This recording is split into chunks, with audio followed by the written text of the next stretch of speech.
Interdiction des burkinis sur les plages de Cannes jusqu'à la fin du mois. La décision de la municipalité fait des vagues.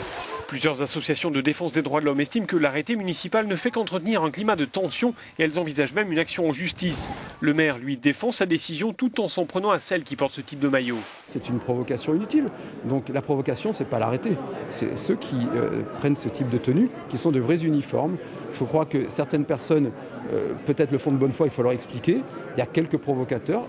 Un responsable de la mairie a ajouté qu'il ne s'agissait pas d'interdire le port de signes religieux à la plage, mais, je cite, les tenues ostentatoires qui font référence à une allégeance à des mouvements terroristes qui nous font la guerre.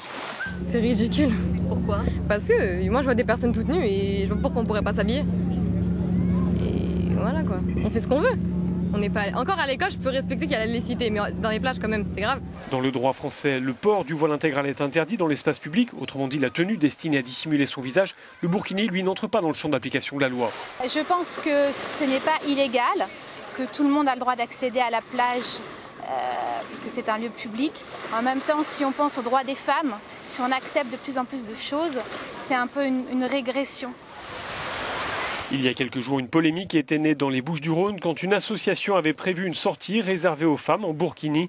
L'événement avait finalement été annulé.